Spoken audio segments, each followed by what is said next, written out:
The echoes of distant gunfire rolled across the hills surrounding Fort Bragg as Maya Johnson stood motionless in the armory. Her hands, calloused from years of meticulous weapon maintenance, froze mid-motion on the disassembled M4 carbine.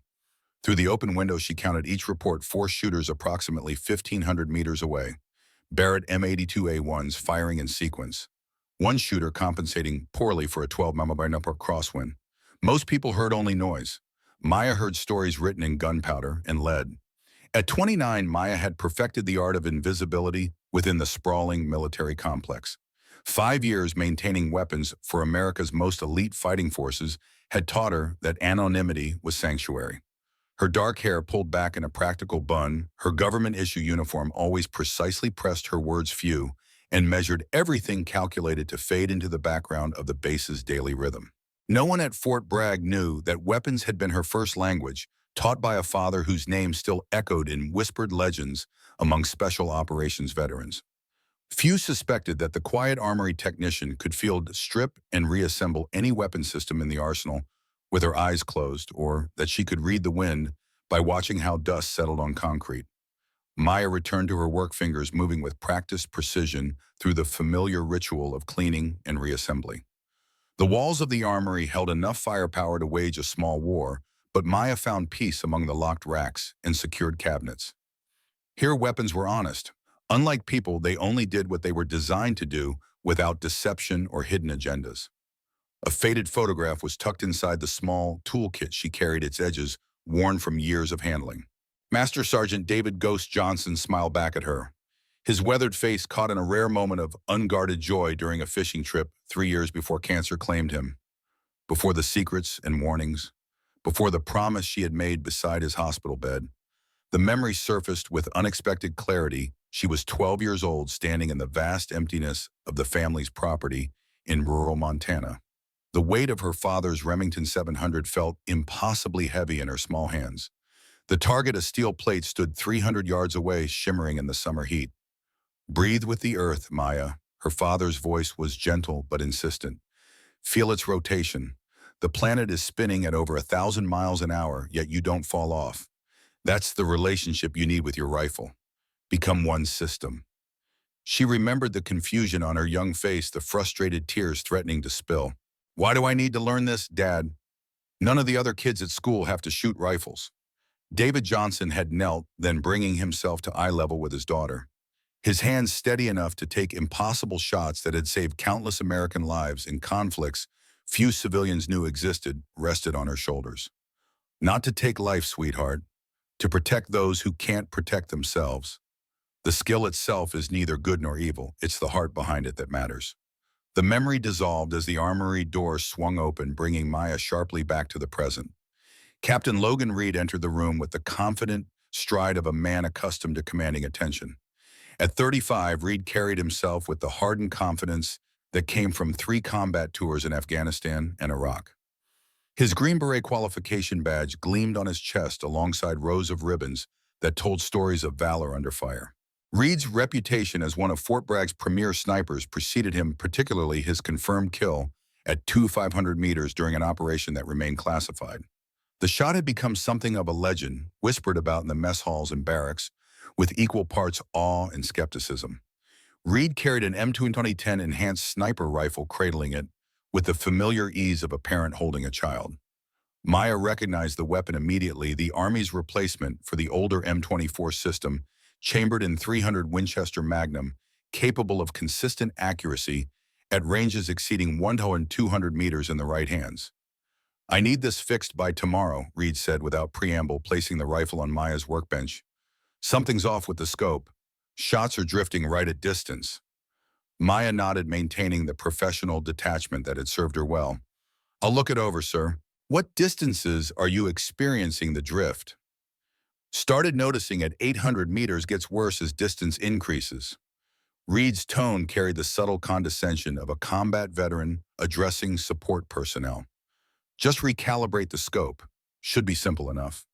Maya nodded again, keeping her eyes down as her fingers moved with practiced efficiency over the weapon.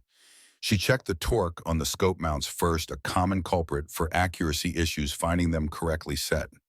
The barrel showed no signs of damage or excessive wear. As Maya methodically worked through possible issues, her trained eye caught something subtle in the scope's adjustment settings. She frowned slightly, turning the elevation turret with careful precision. "Your minute of angle adjustment is off by 0.3 mils," she said quietly, almost to herself. "And the Coriolis compensation is set for the Northern Hemisphere when we're—" "Wait, were you deployed recently, sir?" Reed's expression shifted from impatience to sharp attention. "Afghanistan, 3 weeks ago. How did you know?" Maya hesitated, realizing too late that she'd revealed more knowledge than a weapons maintenance technician should reasonably possess. The MOA adjustments were standard enough, but few outside elite sniper circles understood Coriolis effect, compensation, how the rotation of the Earth itself affected bullet trajectory differently depending on which hemisphere you fired in. "The settings," she answered carefully, "they're configured for Southern Hemisphere shooting, common mistake after deployment rotations." Reed's eyes narrowed with sudden suspicion. Most armorers wouldn't catch that. Hell, most snipers don't understand Coriolis compensation at that level. His voice hardened. "Who exactly are you, Johnson?" Maya kept her expression neutral while internally cursing her carelessness. 5 years of careful anonymity, compromised by a moment of professional pride. "Just doing my job, sir. I've worked on a lot of sniper systems." Reed moved closer, his frame imposing in the confined space. "No, Coriolis effect calculations are taught in week 6 of advanced sniper school, not basic armorer training. You also mentioned mills instead of MOA. That's sniper terminology, not armorer speak." Maya met his gaze with practiced calm. "My father was a marksman. I picked up some terminology growing up." "A marksman," Reed repeated, his tone making clear he didn't believe the understatement. "And who was your father?" Before Maya could answer, the door opened again. Master Sergeant Daniel Martinez entered the armory with the unhurried confidence of a man who had nothing left to prove to anyone. At 45, Martinez carried the weathered dignity of a career Marine who had transitioned to Army Special Operations training. His face bore the subtle marks of a life spent in harsh environments. Desert sun lines around his eyes, a thin scar along his jawline from shrapnel that had nearly taken his life during an operation in Fallujah. "Reed," Martinez acknowledged with a nod, "bothering our best armorer." "Our armorer here was just explaining how she knows advanced sniper ballistics." Reed responded, his suspicion undiminished. Martinez's expression remained unreadable, but something flickered in his eyes as he looked more carefully at Maya. "Johnson's one of our best technicians. If she spotted something on your rifle, I'd listen." The tension hung in the air for a moment before Reed backed down, retrieving his weapon from the bench. "Have it ready by 0600 tomorrow. We've got qualification runs." After Reed departed, Martinez lingered, studying Maya with a gaze that seemed to peel back layers. "You know, I've been watching you work for almost 2 years now." His voice was calm, conversational. "Never seen anyone handle weapons with such intuitive understanding, almost like you were born to it." Maya busied herself with organizing her tools. "Just experience, Sergeant." "Experience?" Martinez echoed the word, hanging between them. "You know, you remind me of someone I served with years ago. Same hands, same way of seeing things that most people miss." He paused. "Johnson's a common name. Any relation to a David Johnson, Master Sergeant, 5th Special Forces Group, later attached to classified JSOC operations?" Maya's heart stuttered, but her hands remained steady, a skill her father had taught her before she could drive. "He was my father." Martinez nodded slowly, as if confirming a long-held suspicion. "Ghost Johnson, one of the finest shooters who ever lived." He studied her face. "He never mentioned having a daughter during his service." "He kept his family separate from his work," Maya replied, the familiar defense ready on her lips. "That he did," Martinez agreed. "Your secret's safe with me, Maya, but Reed won't let this go. He's got the kind of ego that can't stand mysteries, especially ones that challenge his expertise." After Martinez left, Maya leaned heavily against the workbench, a rare moment of vulnerability in her carefully constructed fortress of calm. She had been careless, letting professional pride override the caution her father had drilled into her. The memory of his warning resurfaced with painful clarity. "There are people who will want to use what I've taught you, Maya. People who see skills like ours as weapons to be aimed, not human beings with conscience and choice. Stay invisible. Stay safe." But invisibility had just become much harder to maintain.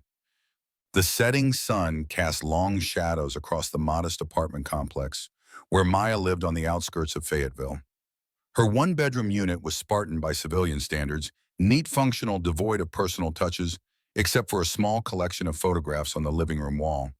Most showed landscapes, the Montana mountains where she had grown up, the deserts of the American Southwest, where her father had taught her to read the wind. Only one photograph showed people Maya at 16 with her father beside a sun-dappled lake, both holding fishing rods, their smiles unguarded in a rare moment of simple joy. It had been taken 3 years before the cancer diagnosis that would ultimately claim him, before the strange visits from men in unmarked government vehicles, before the hushed conversations behind closed doors. Maya had just finished her evening routine, a 5-mile run, followed by dinner and maintenance of her personal go-bag, a habit inherited from her father, when a sharp knock cut through the quiet apartment. She tensed, years of trained vigilance, sending her hand automatically to the secure drawer where she kept her personal Glock 19. Through the peephole, she saw Captain Reed standing in the hallway, still in uniform despite the late hour. His posture radiated restrained tension. Maya hesitated, then unlocked the door, but left the security chain engaged. "Captain Reed, it's 2130 hours." Reed's expression was hard determined. "We need to talk, Johnson, not through a chained door." "This isn't appropriate, sir. Whatever concerns you have about your weapon can be addressed tomorrow at the Armory." "This isn't about the weapon. It's about who you really are and what you're doing at Fort Bragg." Reed's voice lowered. "I've spent the afternoon making calls, looking into your background. Your credentials check out on paper, but there are inconsistencies. 5 years at one of America's most sensitive military installations, with a background that's suspiciously thin before that." Maya's mind raced through options. Direct confrontation would only escalate the situation. Denial would fuel his suspicions. "Sir, with respect, this conversation should happen through official channels." Reed leaned closer to the door. "I've served 3 combat tours protecting this country. If there's a security breach on my base, I need to know." The accusation hung in the air like a live grenade. Before Maya could respond, a familiar voice spoke from the shadowed hallway behind Reed. "That's enough, Captain." Master Sergeant Martinez stepped into view, his presence immediately altering the dynamic. Reed straightened instinctively, responding to the senior NCO despite his officer rank. "With respect, Sergeant, this is a security matter. A matter you're pursuing off-duty out of uniform and spirit, if not in fact at the private residence of a civilian contractor." Martinez's tone remained conversational, but carried an unmistakable edge of authority. "That doesn't look like proper procedure to me." Reed's jaw tightened, but the rebuke found its mark. Military protocol was sacred ground. "Ms. Johnson isn't who she claims to be," Reed insisted, though with less certainty. Martinez regarded him steadily. "I knew her father, Captain, served with him. David Johnson was a patriot who gave everything for this country, including eventually his life. His daughter has earned more right to be here than most of us." The revelation landed like a physical blow. Reed looked back at Maya with new eyes, reassessing. "Ghost Johnson was your father, the ghost." Maya neither confirmed nor denied, maintaining the controlled silence her father had taught her when uncertain. Martinez filled the void. "Captain Reed, I suggest you return to base and pursue any legitimate concerns through appropriate channels tomorrow, after you've had time to consider the implications of harassing the daughter of one of the most decorated special operations veterans in modern American history." After Reed's reluctant departure, Martinez remained in the hallway. Maya closed the door to remove the security chain, then reopened it. "You didn't have to do that," she said quietly. "I served with your father in places that don't exist on maps, doing things that never happened, according to official records." Martinez's weathered face softened slightly. "He saved my life twice. Supporting his daughter seems like the least I can do." Maya hesitated, then stepped back from the door in silent invitation. Martinez entered, his eyes automatically scanning the apartment with the ingrained habit of a man who had survived by assessing environments. "Your father was more than just another sniper," Martinez said, settling into the room's only armchair. "He could do things with a rifle that defied explanation. Shots that should have been mathematically impossible." Maya remained standing, arms crossed. "Why are you telling me this?" "Because Reed's interest has opened a door better left closed. He won't stop digging." Martinez leaned forward. And because I saw you handling weapons in the armory. You move like your father. Same instinct, same understanding of ballistics that goes beyond training. Maya felt the weight of a decision point a moment her father had prepared her for but hoped would never come. What do you want from me, Sergeant? Nothing, but Reed needs to be convinced you're not a security threat. Martinez met her eyes directly. One demonstration of your skills would satisfy his suspicions. Show him who you really are under controlled circumstances, and he'll back off. I don't shoot anymore, Maya said flatly. I made a promise. To your father. Martinez nodded. I figured as much, but consider this, which would David prefer you breaking a promise once under controlled conditions, or having Reed launch an investigation that could expose everything your father wanted to keep hidden? The question hung in the air, unanswerable, yet demanding resolution. Maya turned to look at the photograph of her father on the wall, seeking guidance from a ghost. One demonstration, she finally said. Tomorrow morning before the range gets busy. Just you, me, and Reed. Then it's done, agreed. Martinez stood to leave. At the door he paused. Your father was the best I ever saw. But from what I've observed of you, I wonder if you might be better. After Martinez left, Maya moved to her bedroom closet. Behind a false panel lay a small fireproof safe. Inside was a leather-bound journal filled with her father's handwritten ballistic calculations formulas that went far beyond standard military sniper training. Equations accounting for variables most shooters didn't know existed. She traced her fingers over his neat, precise handwriting, remembering the long hours he had spent teaching her these principles, not as abstract mathematics, but as the language of wind and gravity, distance and time. The memory came unbidden her father in his hospital bed, his once powerful frame diminished by cancer, his eyes still sharp with urgent purpose, his hand now trembling where it had once been steady enough to take impossible shots, gripping hers with surprising strength. Promise me, Maya. Promise you won't use what I've taught you. Not for them, not for anyone. They'll come for you eventually, just like they came for me. They'll offer you purposeful resources, a chance to serve. But they won't tell you everything. They never do.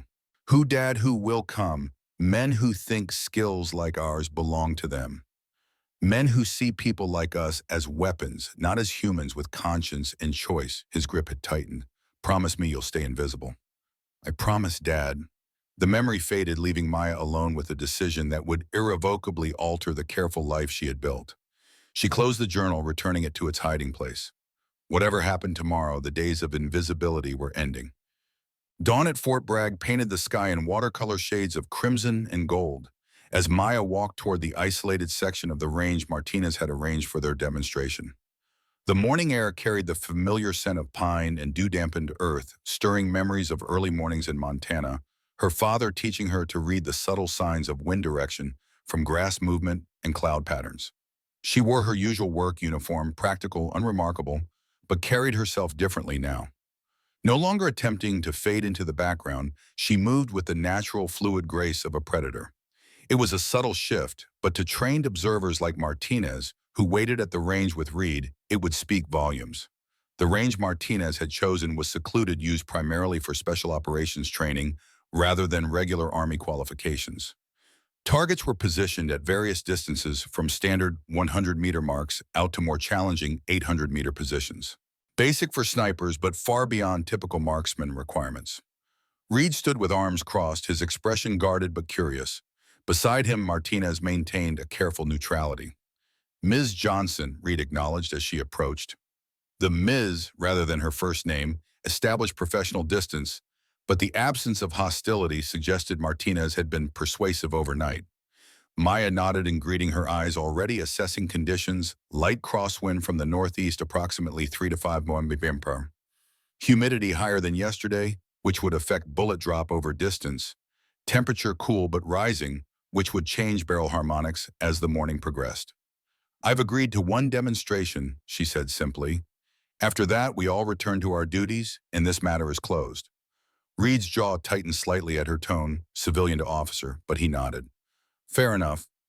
Martinez gestured to a table where 3 rifles were laid out, a standard-issue M4 carbine, an M110 semi-automatic sniper system, and Reed's own M2010 bolt action from yesterday. Your choice, Martinez said. Maya approached the table, her hands moving over each weapon with practiced familiarity. She selected the M2010, the most challenging of the three, and the one Reed himself used. The message was clear. Distance, she asked, checking the rifle's action with smooth efficiency. Let's start at 300 meters, Reed suggested, the subtle emphasis on start, revealing his skepticism about her abilities. Maya nodded, accepting a magazine from Martinez and loading the rifle with a fluid motion that spoke of thousands of repetitions. She moved to the firing position, a simple mat on the ground, and settled into a textbook prone position, though with subtle adjustments that reflected personal technique rather than military doctrine. Through the scope, she acquired the 300-meter target, a standard silhouette, and made minute adjustments to the scope settings. Without urgency, she established her breathing rhythm, feeling the connection between heartbeat and trigger pressure that her father had taught her before she was old enough to drive. The first shot broke the morning stillness, the rifle's report echoing across the range. Through the scope, Maya saw the bullet impact dead center in the target's head area. Without comment, she worked the bolt, chambering another round. 4 more shots followed in measured sequence. Each one struck within a half-inch group consistency that would be exceptional for most qualified snipers. Reed said nothing, but his posture had changed, the crossed arms now less defensive, more contemplative. 500 meters, Martinez directed, moving them forward without discussion. Maya adjusted her position slightly, recalculating for the increased distance. Wind had picked up, marginally now 5-7 mph. She compensated intuitively, feeling rather than intellectually processing the mathematics. 5 shots in rapid succession, each finding the center mass of the target with unwavering precision. 800, Reed said, his voice revealing nothing. Maya made more substantial adjustments now. At this distance, variables multiplied, wind drift became more significant, the bullet's ballistic arc more pronounced. She took slightly longer to settle, connecting with the weapon in that peculiar way her father had described, becoming part of the same system, feeling the Earth's rotation beneath her. 5 shots. 5 perfect impacts grouped so tightly they formed a single ragged hole in the center of the target. Reed's expression had transformed completely. Professional skepticism replaced by undisguised admiration. That's exceptional shooting. Maya rose from the prone position with the same economical grace that characterized all her movements. Are we done? Not quite, Martinez interjected, his tone carefully neutral. Captain Reed, would you place a target at your discretion? Somewhere challenging. Reed hesitated only briefly before nodding. He moved to the range controls, adjusting settings.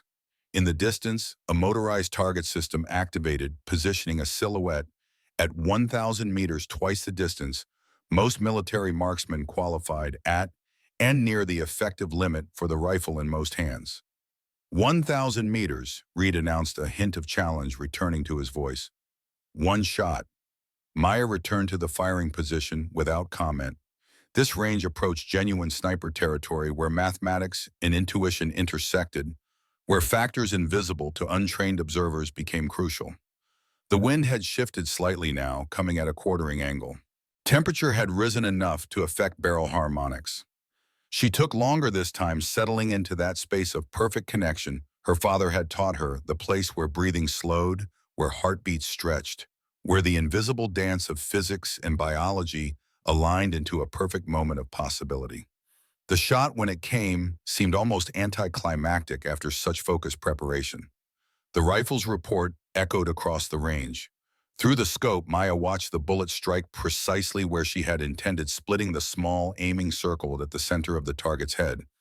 Rising from the mat, Maya handed the rifle to a visibly stunned Reed. As agreed, 1 demonstration. Reed accepted the weapon automatically, his expression transformed. Where did you learn to shoot like that? Even with your father's instruction, that kind of skill takes a lifetime, Maya finished for him. Yes, it does. She turned to Martinez. Are we done, Sergeant? Martinez nodded slowly, a strange mixture of admiration and concern in his weathered features. We're done, thank you, Miss Johnson. As Maya turned to leave, Reed found his voice again. Wait, that wasn't just good shooting. I've never seen anyone shoot like that outside Tier 1 operators. The way you read the wind, the consistency at distance. He struggled to articulate what he had witnessed. It's not just technique. It's something else. Maya paused, weighing her response carefully.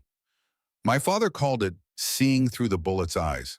Understanding that you're not sending a projectile down range, you're extending your will through time and space. She met his gaze directly. Captain Reed, I've fulfilled my part of our agreement. Now I expect you to fulfill yours. Reed nodded, professional respect evident in his bearing. No more questions. You have my word.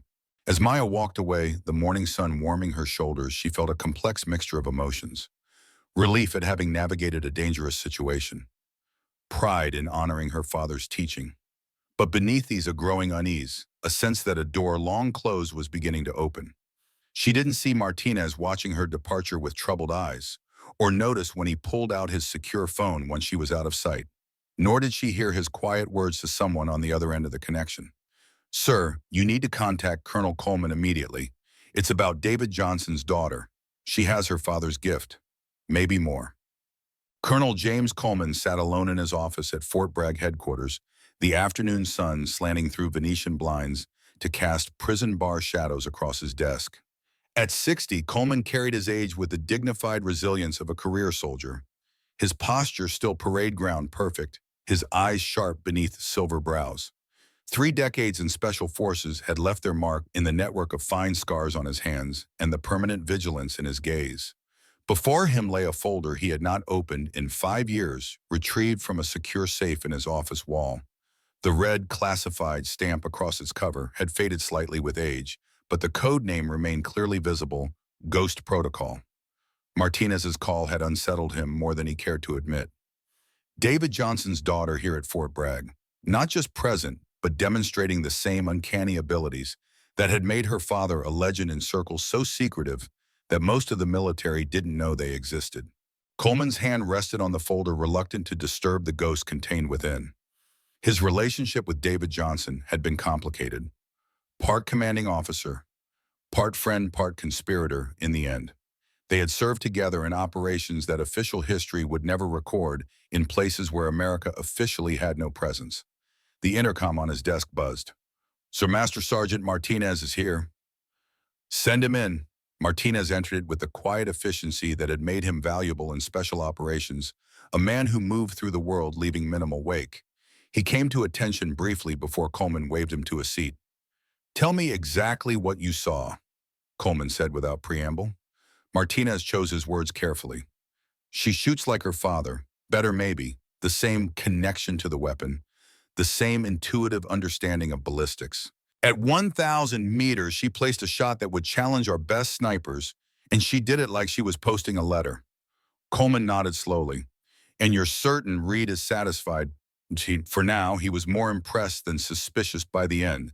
But sir, if she's anything like her father, others will notice eventually. Coleman opened the folder at last, revealing photographs, after-action reports, and data charts that documented the career of Master Sergeant David "Ghost" Johnson.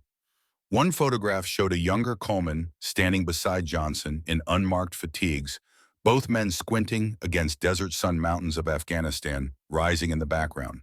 Between them stood a third man in civilian clothes, thin, scholarly, with the intense focus of a scientist rather than a soldier. David Johnson wasn't just an exceptional shooter, Martinez. He was part of something called Project Athena. Began in the late Cold War, continued under different names afterward. Coleman tapped the photograph. This man was Dr. Alexander Harris, the program's chief scientist. Brilliant mind, obsessive, believed certain individuals possessed natural neurological advantages that could be enhanced to create, well, the term they used was hyper-enabled operators. Martinez studied the photograph. Super soldiers. Nothing so dramatic as comic books, but yes, essentially, the ability to process visual information faster than normal humans, to calculate ballistic solutions intuitively, to sense minute environmental changes most people can't perceive. Coleman's voice had dropped as if the office might be monitored despite his regular security sweeps. David was their greatest success, could make shots that should have been mathematically impossible. Until he walked away, Martinez said, connecting fragments of information he had gathered over years. Coleman nodded grimly. He discovered certain operations he'd been part of weren't what he'd been told. Targets identified as terrorist leaders who were actually political dissidents, weapons facilities that turned out to be civilian infrastructure. He closed the folder. David threatened to go public. There was a negotiated settlement. They let him retire quietly with his family provided he stayed silent. And now his daughter shows the same abilities, Martinez said quietly, which presents us with a problem. Coleman leaned back in his chair, the weight of command heavy in his posture. If Harris is still involved with whatever Athena has evolved into, he'll want her. And Harris always gets what he wants eventually. Sir, with respect, she's a civilian contractor, not military personnel. They can do whatever they want, Sergeant. Coleman interrupted, his voice hardening. Men like Harris operate in shadows so deep that even the oversight committees don't know they exist. Budget lines buried in classified appropriations. Operations authorized with nods and handshakes rather than signed orders. Martinez absorbed this, his expression troubled. What do we do? Coleman was silent for a long moment, weighing decades of institutional loyalty against a personal debt to a man who had saved his life more than once. We do what David would have wanted, he finally said, reaching for his secure phone. We protect his daughter, even from our own side if necessary. As Coleman dialed, Martinez noticed another document in the open folder, a black and white photograph of a younger David Johnson, rifle in hand, standing beside a military vehicle in some unnamed desert.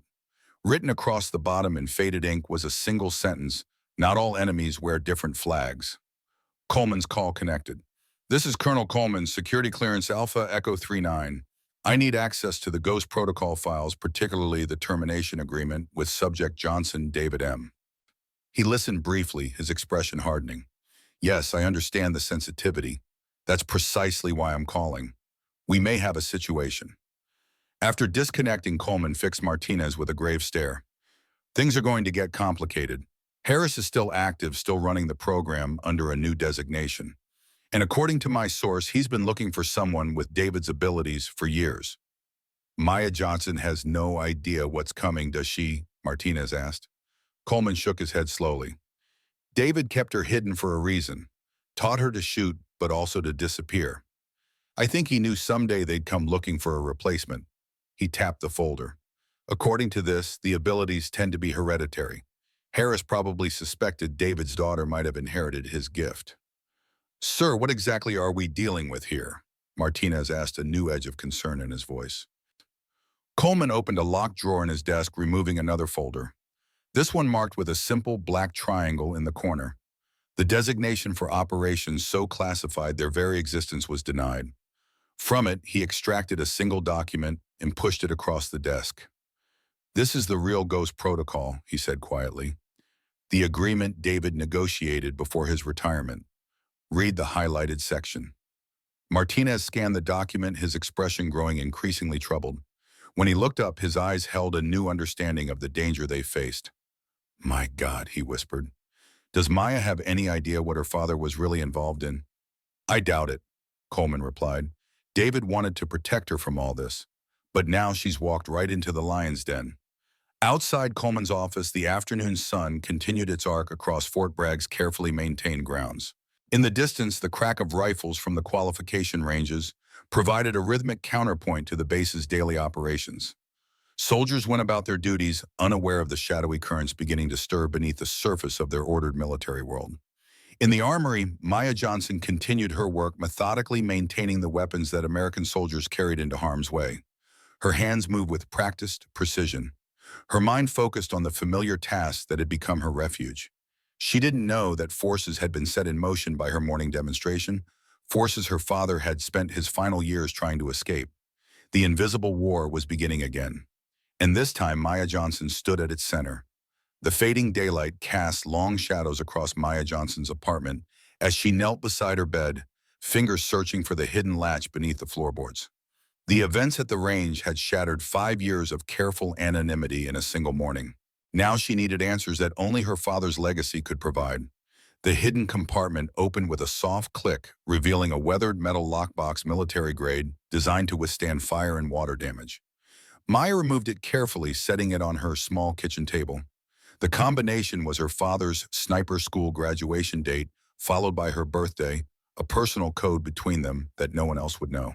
The lock disengaged with a solid metallic sound that seemed to echo in the quiet apartment. Inside lay the carefully preserved artifacts of David Johnson's hidden life. A leather-bound journal filled with handwritten ballistic calculations and observations. 3 unmarked military medals in a velvet pouch. A sealed envelope with "For Maya, when necessary," written in her father's distinctive block lettering. And an encrypted USB drive matte black with no identifying marks. Maya lifted the journal first, its leather cover worn smooth from years of handling. The pages contained her father's meticulous notes, complex trajectory calculations, atmospheric effect formulas, and observations about how Earth's rotation affected bullets at extreme distances, concepts that went far beyond conventional military sniper training. The memory surfaced with clarity. She was 16, standing beside her father on the vast Montana property where they practiced without prying eyes. The morning air was sharp with the scent of pine and gun oil. Her father had set up a target at what seemed an impossible distance, barely visible even through the high-powered scope. Most snipers are taught that 500 meters is maximum effective range, David Johnson had explained, making minute adjustments to the rifle's scope. They're told the mathematics don't work beyond that, too many variables, too much uncertainty. But that's not true, Maya had asked, watching his confident movements. Mathematics doesn't have limits, Maya. Only our understanding of it does. He handed her the rifle. At extreme distances, you're not just shooting through space, you're shooting through time. The bullet will travel for seconds, not milliseconds. You need to calculate where the target will be, not where it is. How do you account for all the variables: wind temperature, humidity, barometric pressure? David had tapped his temple with a weathered finger. You feel it. The equations are just a starting point. Beyond that, you have to develop an intuition that conventional science doesn't recognize. Maya had settled behind the rifle, applying the principles he'd taught her. When she fired, the bullet found its mark at 700 meters a shot that should have been nearly impossible for someone her age. Her father's expression had been a mixture of pride and something darker. You have the gift, Maya, just like me. That's why I need to teach you how to control it and when not to use it. The memory faded as Maya turned to the encrypted USB drive. She connected it to her laptop, unsurprised when it demanded a password. After several attempts using combinations of personal dates and locations, the drive remained locked. Whatever secrets it contained, her father had ensured they wouldn't be easily accessed. Returning to the lockbox, Maya discovered a hidden compartment in the lid. Inside was a faded photograph she'd never seen before, her father standing in desert terrain beside Colonel Coleman and another man. This third figure caught her attention, tall, thin, with wire-rimmed glasses, and the intense focus of a scientist rather than a soldier. Despite the casual pose, something about him raised Maya's instincts. He stood slightly apart, observing rather than participating in the moment. On the back of the photograph, her father had written 3 words and a date: Athena, Kabul, 2008. Maya stared at the image, pieces of a puzzle beginning to form in her mind. Her father had never mentioned any Athena project, nor had he spoken of operations in Afghanistan beyond vague references to classified deployments. What had he been involved in that required such secrecy even from his daughter? As she contemplated the photograph, a subtle movement outside her apartment window caught her attention. Maya's reactions were instantaneous. Lights off, body low, moving to the side of the window rather than directly in front. Through a narrow gap in the curtains, she observed a sedan parked across the street that hadn't been there earlier. Inside, a figure sat motionless, watching her building. 5 years of maintaining a low profile had honed Maya's situational awareness to razor sharpness. The surveillance was professional, minimal movement, positioned with good sight lines to both the front and rear exits of her apartment complex. Military or intelligence, not local law enforcement. Her father's warnings echoed in her mind. They'll find you eventually. Be ready when they do. Maya methodically returned the items to the lockbox, securing it in the hidden compartment beneath the floorboards. Whatever move came next, she wouldn't make it with someone watching. Settling into the darkness of her apartment, she prepared for a long night of counter-surveillance, a skill her father had taught her alongside marksmanship. Colonel Coleman's office at Fort Bragg headquarters had transformed into an impromptu situation room. The normal overhead lights remained off, with only a desk lamp illuminating the classified documents spread across the surface. Martinez stood at parade rest near the door, while Reed paced with the contained energy of a predator in too small a cage. "How much influence does this Harris have?" Reed asked, breaking the tense silence. Coleman's weathered face remained impassive. "Enough to walk onto any military installation in the country without prior notice. Enough to access files that technically don't exist. Enough to make people disappear into programs with no oversight. You're talking about a U.S. government agency operating outside the law," Reed said, disbelief evident in his tone. "I'm talking about the shadows between agencies," Coleman corrected. "Projects funded through black budgets running on presidential findings that bypass congressional oversight. Harris heads the Advanced Defense Research Projects Unit, officially a think tank that evaluates future warfare technologies." "And unofficially?" Martinez asked. Coleman gestured to the file marked Ghost Protocol. "They identify and develop individuals with exceptional abilities. David Johnson was their crown jewel, a shooter who could make mathematically impossible shots through what Harris called enhanced neurological processing." Reed stopped pacing. "You're talking about the ghost like he was some kind of superhuman." "Nothing so dramatic," Coleman replied. "Some people have perfect pitch in music. Others have eidetic memory. David could process ballistic variables faster than a computer and perceive environmental conditions most humans can't detect. Harris believes these abilities can be enhanced, weaponized. And Maya Johnson inherited these abilities," Martinez concluded. Coleman nodded grimly. "Based on what you both witnessed, yes, which makes her valuable to Harris in ways she can't imagine." "We need to warn her," Reed said, his earlier suspicion of Maya now replaced by concern. "It's not that simple," Coleman countered. "Harris is already here. He requested a meeting first thing tomorrow, and his credentials give him access I can't refuse. We need to be careful about what moves we make." The office door opened without a knock, causing all three men to turn sharply. A tall, slender man in his mid-50s entered with the casual confidence of someone accustomed to access without permission.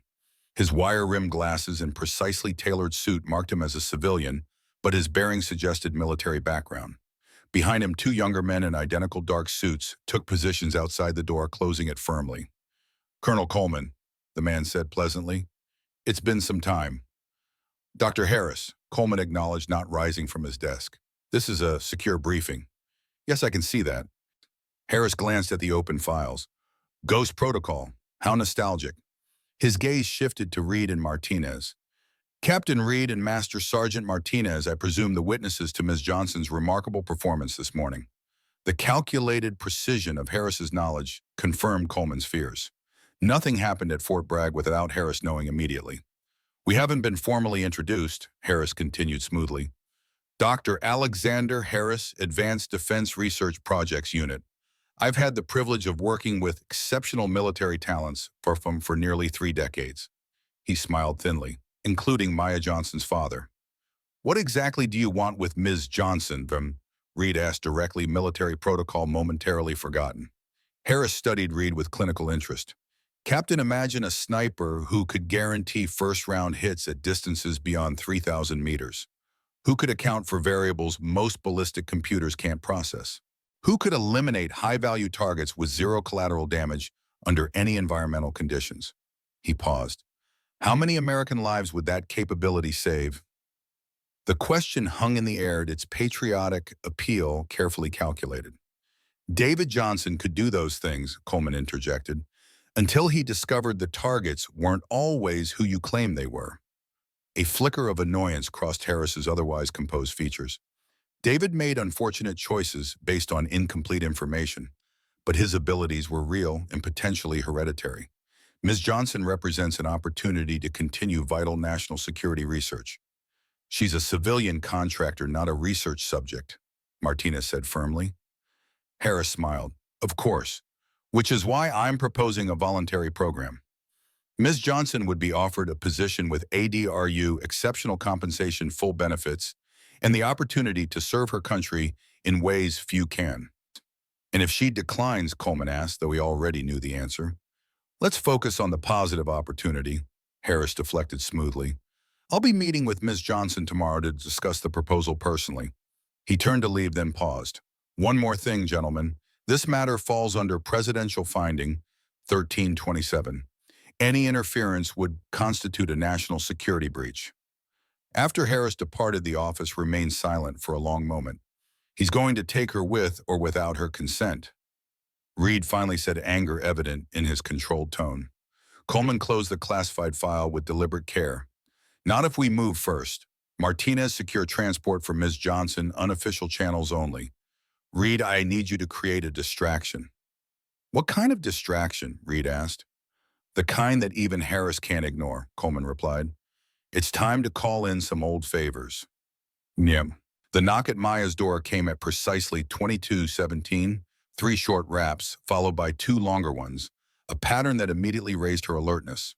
The surveillance vehicle remained parked across the street, its occupants still watching the building's main entrance. Maya approached the door silently, Glock 19 held at low ready. Identify, she said quietly. Martinez, not alone. Maya checked through the peephole, confirming Martinez's presence alongside Captain Reed. She unlocked the door without disengaging the security chain, maintaining tactical advantage while assessing the situation. You're being watched, she said simply. We know, Martinez replied. May we come in? Time-sensitive situation.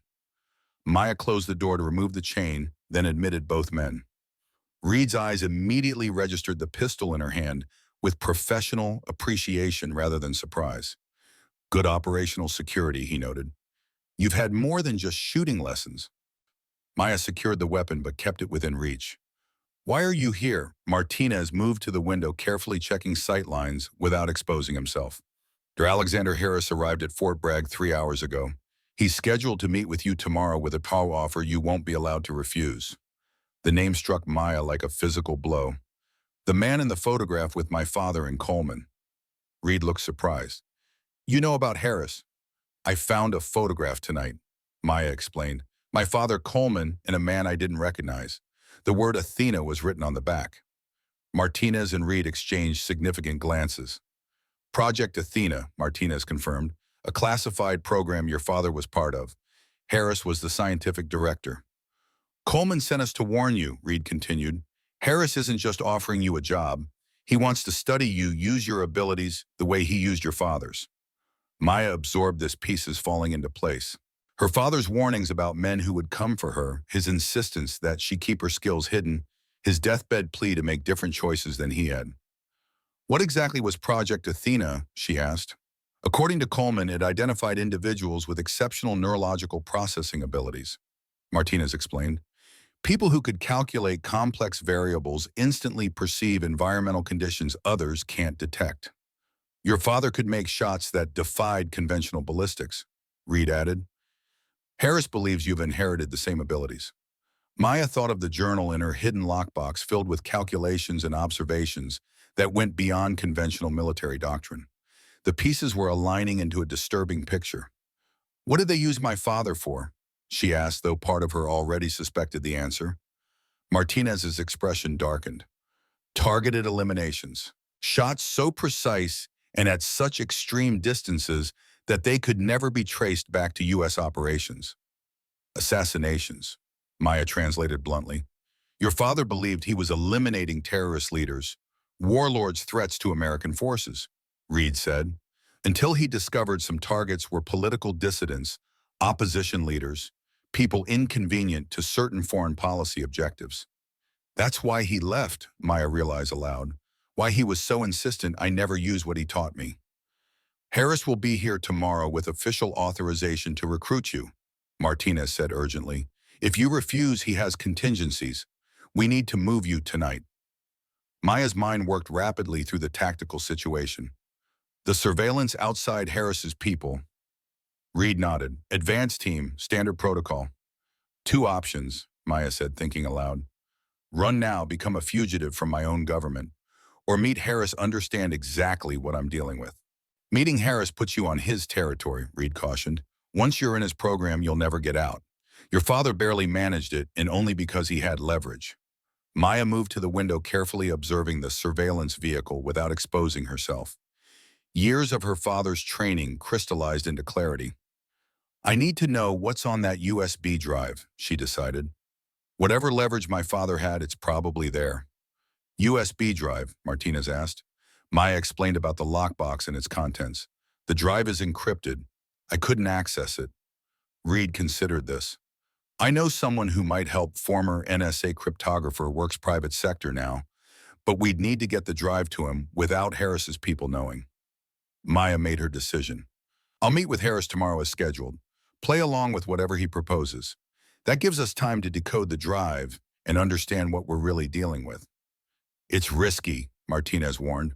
Harris is persuasive and he has official authority. My father prepared me for this moment my entire life, Maya replied with quiet certainty. I just didn't understand why until now. After establishing secure communication protocols and arranging for Reed's cryptographer, contact Martinez, and Reed departed separately to avoid drawing attention from the surveillance team. Maya returned to the window watching the sedan still parked across the street. For the first time since her father's death, she felt a strange sense of purpose replacing the emptiness. David Johnson had spent years teaching her not just how to shoot, but how to think, how to observe, how to survive in a world where shadows held more truth than light. Tomorrow she would meet the man who had used her father as a weapon, and she would begin to understand the true nature of the legacy she had inherited. Morning light streamed through the windows of Colonel Coleman's office as Maya sat composed and alert waiting for Dr. Harris to arrive. She had dressed with deliberate care, professional and unremarkable, nothing that would reveal the tension coiling within her. Coleman stood by the window, his silver hair catching the sunlight, his posture military straight, despite the weight of decades in uniform. Neither had spoken much since Maya's arrival, both understanding that surveillance was a possibility even here. The door opened precisely at 0900, admitting Dr. Alexander Harris, followed by two assistants carrying slim briefcases. In person, Harris matched the photograph Maya had discovered, tall, lean, with the same wire-rimmed glasses and calculating gaze. Only the addition of silver at his temples marked the passage of years. Ms. Johnson, Harris smiled warmly, extending his hand. A pleasure to finally meet you. I worked closely with your father for many years. Maya accepted the handshake with professional courtesy, noting the surprising strength in his grip. Dr. Harris, I understand you've come a long way to speak with me. Distance is meaningless when talent like yours is involved, Harris replied, gesturing for his assistants to set up their materials. Colonel Coleman has kindly allowed us the use of his office for this discussion. Coleman's expression remained neutral, but Maya caught the subtle tension in his jaw. This was not a courtesy, but a power play, Harris demonstrating his authority by commandeering a senior officer's space. I'll leave you to your meeting, Coleman said, moving toward the door. Actually, Colonel, I'd prefer you stay, Harris countered smoothly. Your perspective would be valuable given your history with the program. Coleman paused, then returned to his position by the window without comment. Harris turned his attention fully to Maya. Miss Johnson, I represent the Advanced Defense Research Projects Unit. We identify exceptional individuals with unique capabilities and provide them opportunities to serve their country in specialized roles. He paused. Your demonstration yesterday morning came to our attention. 3 shots at 1,000 meters, perfect placement under variable wind conditions. Maya maintained her composure. Captain Reed was conducting a standard evaluation of my marksmanship abilities. There was nothing standard about what you demonstrated. Harris corrected his tone, still pleasant but insistent. You showed abilities that exceed qualified military snipers with decades of experience. Abilities remarkably similar to your father's. One of Harris's assistants opened a briefcase, removing a tablet, which he placed before Maya. On the screen played high-definition video of her shooting demonstration, multiple angles including close-ups of her adjustments to the rifle and the resulting target impacts. The base security cameras are quite sophisticated, Harris noted. They captured some fascinating details, like how you adjusted for wind changes before they were detectable to instruments. Maya watched the footage with outward calm while internally calculating how many surveillance systems had been monitoring her movements. I've always had good instincts for conditions. Not instincts, Ms. Johnson. Neurological processing capabilities that allow you to perceive and calculate environmental variables beyond normal human range. Harris leaned forward slightly. The same capabilities your father possessed. Capabilities we helped him develop and refine through Project Athena. Maya met his gaze directly. And now you want to help me develop mine. Harris smiled, appreciating her directness. I'm offering you an opportunity few ever receive, a position with ADRU as a special technical consultant. Salary starting at $250,000 annually with housing allowance, full medical benefits, and discretionary budget. You would work with our research team to explore the full potential of your unique abilities. As what exactly? A research subject, a weapon. As a valuable asset to national security, Harris corrected smoothly. Your father's contributions saved countless American lives by eliminating threats with surgical precision before they could harm our forces. Maya noted his careful language, eliminating threats rather than killing people. The sanitization of lethal force through bureaucratic terminology. And if I decline this generous offer? She asked, though she already anticipated the answer. Harris's smile remained unchanged, but something hardened in his eyes. Your abilities represent a national security asset, Ms. Johnson. Presidential Finding 1327 authorizes the securing of such assets through various means. He paused. I would strongly prefer your voluntary participation. The threat beneath the polite phrasing was unmistakable. I need time to consider, Maya said, maintaining her composure. Of course. Harris placed a business card on the desk. You have until tomorrow morning. My team will remain in the area to answer any questions and facilitate your transition once you accept. After Harris and his assistants departed, Coleman exhaled slowly. That went exactly as expected. He's not giving me a choice, Maya observed. No, he's not. Coleman moved to his desk, speaking quietly. Harris doesn't make idle threats. If you don't voluntarily join his program by tomorrow, he'll create a pretext to bring you in involuntarily. National security concerns, psychological evaluation, whatever works. Maya considered her options. I need more time. Reed is working on decrypting my father's USB drive. There might be information there we can use. Coleman nodded thoughtfully. There's one way to buy time while appearing to cooperate. He hesitated before continuing. Reed mentioned a shooting challenge, something at extreme distance that would be nearly impossible. What are you suggesting? Accept Harris's offer conditionally. Tell him you want to demonstrate your abilities first on your terms. A shot so challenging it would require special arrangements, perhaps at the Army's long-range testing facility at White Sands. That could buy us several days. Maya considered the strategy. A shot at what distance? 800 meters, Coleman said without hesitation. Beyond what even your father ever attempted officially. It would require transport to White Sands, special equipment, preparation, weather monitoring, all legitimate delays that Harris couldn't reasonably refuse. And you think he'd agree to this condition? Harris's scientific curiosity is his weakness. The opportunity to document your abilities at that extreme range would be irresistible. Coleman's eyes held a spark of determination. It's a gamble, but it might be our best option. Maya nodded, decision made. Then we'll give Dr. Harris exactly what he wants, a demonstration he'll never forget. The firing range at Fort Bragg felt different as Maya walked beside Captain Reed, both aware of the surveillance now openly following their movements. Harris's team maintained a discreet distance, but their presence was intended to be noticed, a reminder of the invisible leash being tightened around Maya's future. My contact is working on the USB encryption, Reed said quietly as they entered the Armory. Military-grade security, but he's found a potential vulnerability. Needs another 48 hours minimum. Maya nodded almost imperceptibly. Coleman's extreme distance challenge idea might buy us that time. Harris took the bait. Arrangements are already being made for a demonstration at White Sands. 800 meters is beyond theoretical maximum for consistent accuracy, Reed noted, even with the most advanced system available. That's the point, Maya replied. The preparations alone will take days. Transport, weather monitoring, specialized equipment. Reed studied her with new respect. You actually think you can make that shot, don't you? Maya didn't answer directly. Instead, she removed her father's journal from her bag, opening it to a page filled with complex mathematical formulas. My father's calculations for extreme distance shooting, she explained. He developed a system that accounts for variables. Most ballistics programs ignore micro-atmospheric layers, harmonic resonance in the barrel, even the Coriolis effect relative to target direction. Reed examined the journal with professional interest. This goes beyond any sniper training I've seen.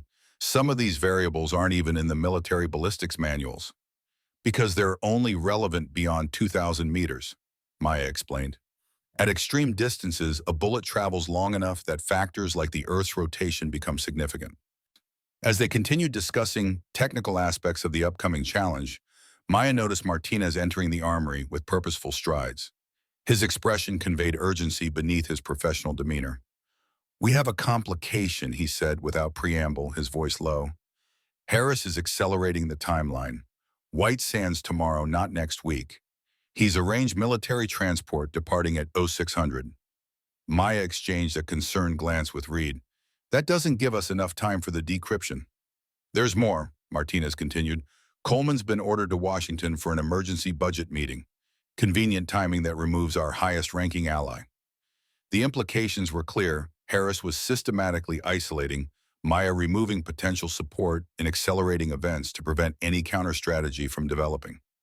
"What about the USB drive?" Maya asked quietly. Reed shook his head. "My contact needs more time. We'd have to bring him with us to White Sands." "Too risky," Martinez countered. "Harris's team would identify any unauthorized personnel immediately." Maya considered their dwindling options. "Then we changed strategies. I'll proceed to White Sands as planned, maintain the appearance of cooperation. You two continue working on the USB decryption here. Once you have the contents, find a secure way to communicate what you discover." "You'll be alone with Harris and his team," Reed warned. "No backup." "I've been preparing for this my entire life," Maya replied with quiet confidence. "I just didn't know it until now." As their conversation concluded, Maya noticed one of Harris's observers speaking into a communication device while watching their group. Time was running out faster than anticipated. Whatever secrets lay encrypted on her father's USB drive, she would have to face White Sands without them. The desert air of White Sands missile range shimmered with heat as Maya stepped from the military transport aircraft.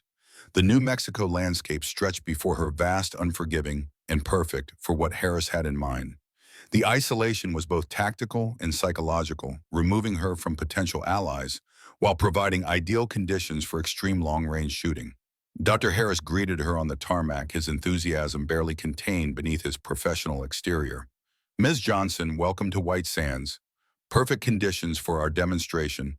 Minimal humidity, consistent wind patterns, excellent visibility." Maya noted the small team of technicians unloading specialized equipment from a separate transport, high-definition cameras, weather monitoring stations, and what appeared to be advanced tracking systems. This wasn't just a demonstration, it was a full scientific documentation of her abilities. "The rifle systems are already at the range," Harris continued as they walked toward waiting vehicles.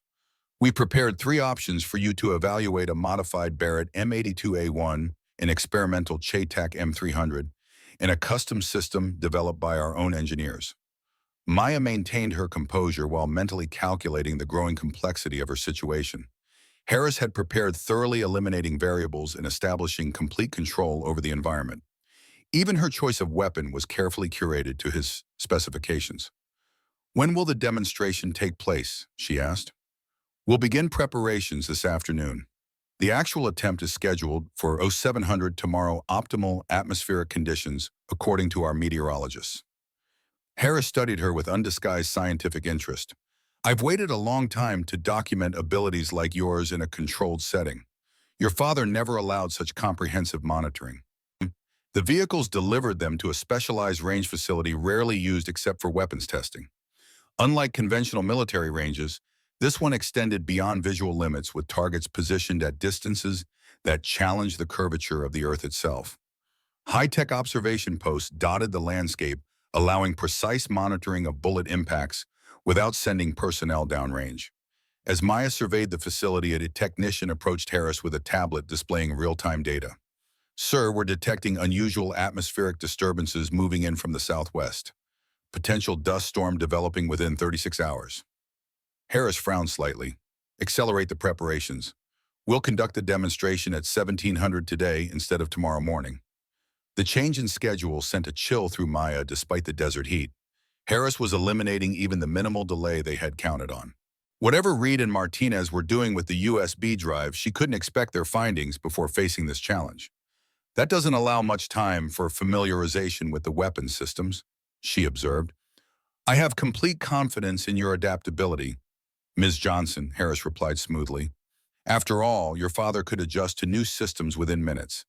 I expect you share that trait. As the technicians continued setting up equipment, Harris led Maya to a climate-controlled structure serving as the command center. Inside, digital displays monitored weather conditions, ballistic calculations, and topographical information about the range.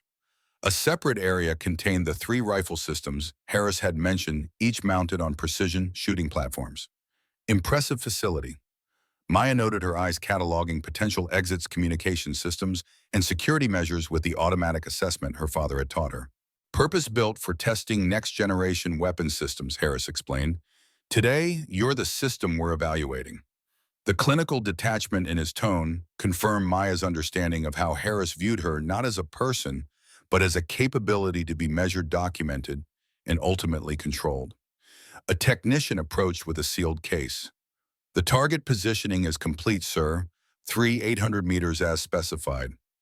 We've installed the thermal imaging system for verification. Harris nodded approval before turning to Maya. Take some time to evaluate the weapon systems. Select whichever you prefer. A technician will assist with any adjustments you require. As Harris stepped away to consult with his team, Maya moved to inspect the three rifles. Each represented the pinnacle of long-range shooting technology, but her attention focused on the custom system, a hybrid design incorporating elements she recognized from prototypes her father had once mentioned. The scope alone likely cost more than her annual salary, with digital ballistic calculation assistance built into the optics. While familiarizing herself with the weapons, Maya observed Harris's team with peripheral awareness. Their movements suggested military training beneath civilian clothing, precise, efficient, constantly aware of their surroundings. Not scientists, but operators with specialized skills. Harris wasn't just documenting her abilities, he was securing them with armed escorts disguised as technical support. The afternoon progressed with methodical preparation. Maya selected the custom rifle system, making minor adjustments to fit her shooting style while mentally preparing for the challenge ahead. The target, a standard silhouette augmented with electronic sensors, stood at a distance that stretched the theoretical limits of ballistic science. Even with perfect conditions and equipment, a successful shot at 800 meters would require abilities beyond conventional training. As the scheduled time approached, Harris gathered his team for final briefings. Maya used the moment to step outside the command center, ostensibly to assess environmental conditions firsthand. The desert air carried the faint scent of sage and dust, the wind maintaining a steady 3 to 5 mph from the southwest. Ideal conditions for extreme long-range shooting. Her satellite phone vibrated with the text message, the secure communication channel Reed had established before her departure. Partial decryption successful.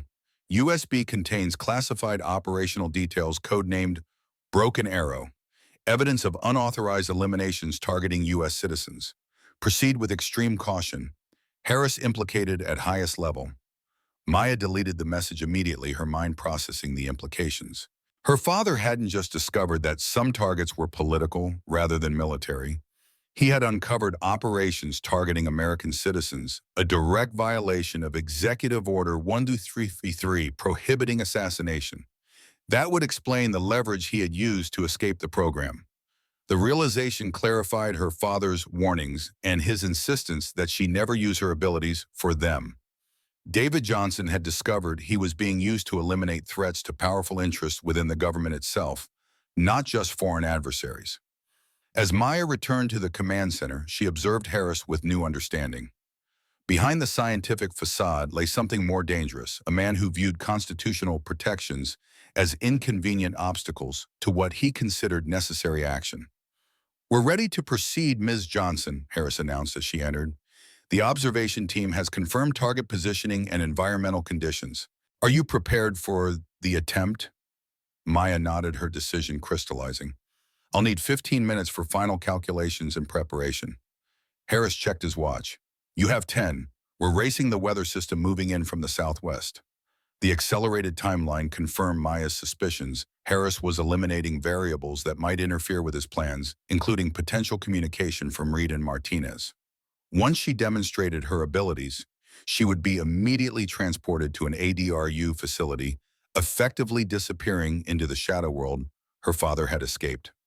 As technicians made final adjustments to monitoring equipment, Maya took position behind the custom rifle system. The scope's digital display provided real-time data on wind speed, temperature, humidity, and barometric pressure at all the foam elements affecting a bullet's trajectory over extreme distance. Maya made her own calculations, mentally comparing them with the scope's suggestions. The difference was subtle but significant.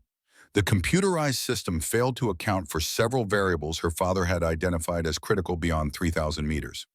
Harris stood nearby, watching with undisguised fascination as Maya made minute adjustments to the scope settings. "The system's ballistic calculator is the most advanced ever developed," he noted. "Yet you're modifying its recommendations.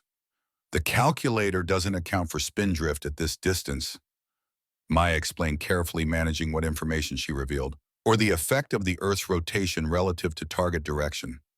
"Fascinating," Harris murmured, signaling to a technician to document her adjustments.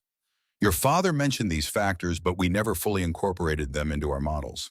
Maya completed her preparations, settling into the shooting position with the fluid grace that came from thousands of hours of practice. The rifle became an extension of her body, the connection between shooter and weapon transcending mechanical interaction. Through the scope, the target appeared as little more than a speck at the extreme distance, 3,800 meters beyond what most military snipers would consider possible for consistent accuracy. Maya regulated her breathing, establishing the rhythm her father had taught her. Her heartbeat slowed, each pulse distinct and controlled. As she prepared to take the shot, a memory surfaced with unexpected clarity. Her father in his hospital room, weakened by cancer, but his eyes still intense with purpose. "One day they'll find you, Maya. When that happens, remember your gift isn't a weapon unless you allow it to be.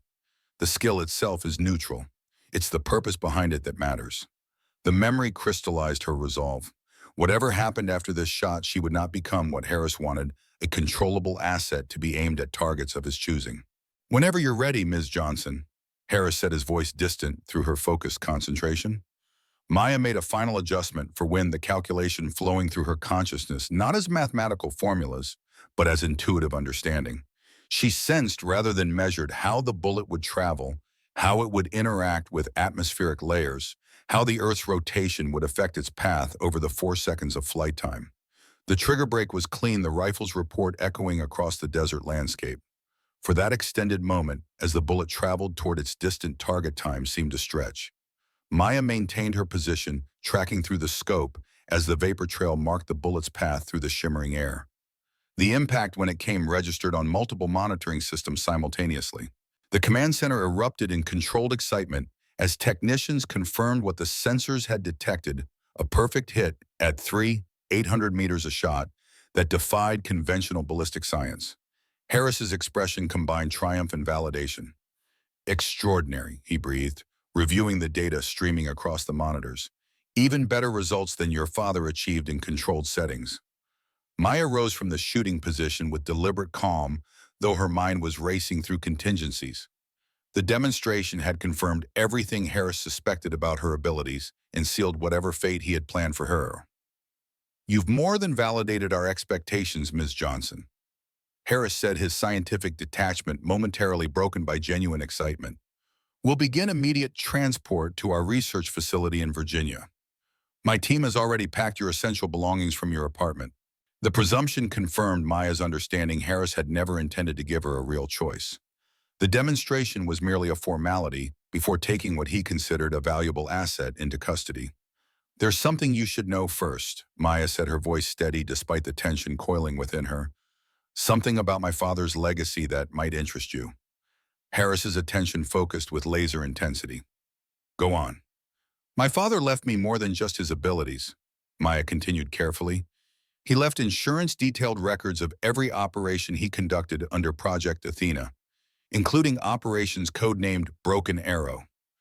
The slight widening of Harris's eyes confirmed the significance of the codename. For the first time since their meeting, his composure cracked slightly.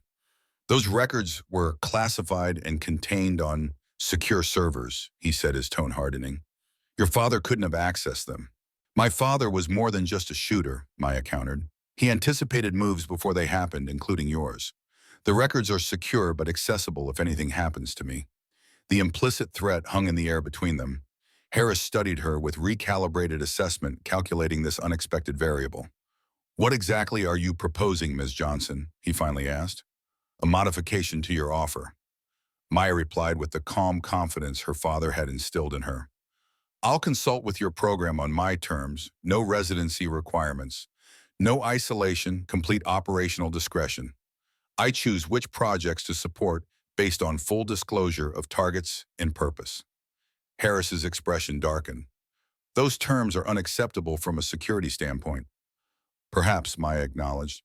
"But consider the alternative congressional hearings about unauthorized domestic operations, international exposure of assassination programs targeting political figures rather than military threats."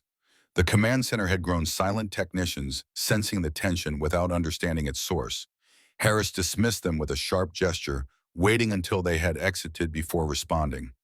"You're playing a dangerous game, Ms. Johnson. Presidential Finding 1327 provides broad authority to contain national security risks, including those posed by individuals with unauthorized classified information." The threat was explicit, now all pretense of scientific interest abandoned. "I made the shot you wanted," Maya replied unflinching. "Now we negotiate terms, or my father's insurance policy activates automatically." Their standoff was interrupted by the sudden entrance of a technician, his expression urgent. "Sir, we have an incoming aircraft military transport. Not on our manifest. ETA 3 minutes." Harris moved quickly to the monitoring station, observing the approaching aircraft with growing concern. "Get me secure communications with Andrews. This facility is locked down by presidential authority." Maya recognized the moment of disruption as tactical opportunity. While Harris focused on the unexpected development, she retrieved her satellite phone, sending a prearranged signal to the number Reed had provided. Outside, the sound of approaching aircraft grew louder. Through the command center windows, Maya observed a C-130 transport plane making its approach to the facility's runway, the same type of aircraft that had brought her to White Sands, but definitely not part of Harris's carefully orchestrated plan. "Aircraft is landing against instructions," a security team member reported. "They're claiming priority authorization under JSOC directive." Harris's expression hardened into cold fury. "Secure the subject," he ordered, dropping all pretense of scientific interest. "Prepare for immediate extraction via alternate route." As security personnel moved toward Maya, the command center door opened again. Colonel Coleman entered, still wearing his formal uniform from the Washington budget meeting that had supposedly removed him from the equation. "Dr. Harris," Coleman said calmly, "I believe we have a situation to discuss." Behind him stood Captain Reed and Master Sergeant Martinez, along with 4 Special Forces operators whose insignia had been removed from their uniforms. The chessboard had suddenly and dramatically realigned. Dawn broke over Fort Bragg with the hushed reverence of a prayer. The air hung still and cool, the day not yet committed to its path. Maya Johnson stood at the edge of the specialized long-range firing complex, watching as first light painted the distant hills in watercolor shades of amber and gold. She had arrived 90 minutes before the scheduled demonstration, long before the observers who would soon gather to witness what most considered impossible. 3,800 meters. A distance where mathematics strained against physical limitations, where a bullet would travel for nearly 4 full seconds before reaching its target, subject to wind currents, at multiple elevations affected by the Earth's rotation, the shooter's heartbeat, and a dozen other variables most marksmen never considered. Maya moved with quiet purpose, surveying the terrain with the methodical precision her father had taught her. Not just looking, but seeing, reading the landscape like a text written in shadow and light. The smallest ripple of grass revealed air currents invisible to instruments. The way heat shimmered above distant rocks told stories of temperature gradients. These were the subtle languages of distance that David Johnson had taught his daughter to interpret when most girls her age were learning algebra. She carried her father's journal tucked inside her jacket, its leather binding worn smooth from years of handling. The pages contained more than ballistic formulas and wind calculations. They held David Johnson's legacy, his attempt to pass on, understanding that went beyond military doctrine or scientific measurement. As Maya completed her terrain assessment, a memory surfaced with the clarity of yesterday. She was 16, standing beside her father on a Montana ridgeline. Before them stretched a valley painted in summer greens, a small steel target barely visible on the opposite slope. Most shooters think distance is the challenge, David had explained, adjusting the scope on his custom rifle. But distance is just mathematics, bullet drop, wind drift, all predictable with the right equations. Then what is the real challenge? Maya had asked, squinting against the morning sun. The separation between mind and body. Her father's weathered hand had rested briefly on her shoulder. At extreme distances, you're not just aiming at where the target is. You're connecting with where it will be when the bullet arrives. You're extending your consciousness through time and space.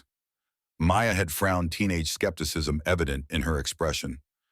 That sounds mystical, Dad. David Johnson had smiled then, the rare smile that transformed his serious face. The military calls it enhanced neurological processing. I call it seeing with more than your eyes. He had handed her the rifle. Don't aim at the target, Maya. Become the bullet's path. The memory faded as Maya heard vehicles approaching. The day's witnesses were arriving, military personnel in various uniforms, civilians whose bearings suggested intelligence backgrounds, technicians with equipment for documenting the attempt. And somewhere among them, Dr. Alexander Harris, the man who had used her father's extraordinary abilities for purposes David Johnson had ultimately rejected. Maya withdrew to the designated firing position, a covered platform with mats for prone shooting. The 3 rifles she had been offered for the demonstration were already positioned, each representing the pinnacle of long-range shooting technology. She inspected them methodically, noting the subtle modifications made to each. The M2010 enhanced sniper rifle had been customized with a match-grade barrel and specialized trigger assembly. The Chaytak Intervention M200 featured an advanced recoil suppression system. The third weapon, a prototype without military designation, incorporated experimental technologies not yet available to conventional forces. As she completed her inspection, Maya detected a subtle anomaly in the custom rifle's scope mounting. To an untrained eye, it would appear perfectly aligned, but Maya recognized the deliberate sabotage the mount had been adjusted to introduce a minute deviation that would increase with distance, ensuring a miss at the extreme range of today's attempt. Finding everything in order, Maya controlled her reaction, turning calmly to face Dr. Harris as he approached. His thin smile suggested he already knew what she had discovered. Almost, she replied evenly. There seems to be a slight misalignment in this mounting system. Harris studied her with clinical interest. Most qualified military snipers wouldn't have noticed that subtle a deviation. Your father had the same extraordinary perception for mechanical tolerances. The observation confirmed Maya's suspicion the sabotage had been intentional, test within the test. Harris wanted to evaluate not just her shooting ability, but her perception of details others would miss. I'll need some tools to correct this, Maya said, maintaining her composure. Of course, Harris gestured to a technician. Provide Ms. Johnson with whatever she requires. As Maya worked to correct the scope mounting the observation area filled with spectators, military officers in formal uniforms stood in small groups discussing the unprecedented nature of the attempt.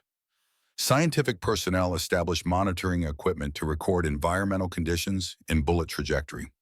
Across the vast distance, a team had positioned specialized cameras around the target area to document the impact from multiple angles. Among the gathering crowd, Maya noted Captain Reed's arrival. Their eyes met briefly across the distance, an unspoken communication passing between them. Reed had changed in the days since their first confrontation in the armor. His initial suspicion transformed into something approaching respect, perhaps even protectiveness. Reed made his way to the firing platform, outwardly casual but with purpose in his movement. As he reached Maya, he spoke quietly while appearing to examine one of the rifles. Coleman's on his way. We've decoded more of the USB contents. His voice dropped further. Your father documented every operation under Project Athena, including targets Harris claimed were terrorist leaders who turned out to be political dissidents. Maya nodded almost imperceptibly while continuing her adjustments. Harris has already tried to sabotage this attempt. The scope mounting was deliberately misaligned. There's more, Reed continued. The USB contains coordinates for a dead drop location. We think your father left physical evidence there as insurance, possibly documentation that goes beyond what's on the drive.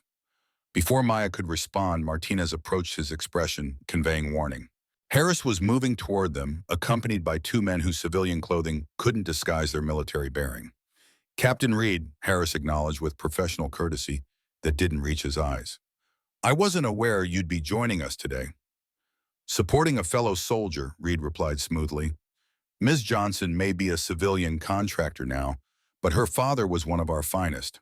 Seems appropriate to have Special Forces representation at this demonstration. Harris's smile thinned. Indeed, though this is primarily a scientific documentation rather than a military exercise. He turned to Maya. We should proceed soon. Weather conditions are optimal now, but forecasts suggest increasing winds within the hour.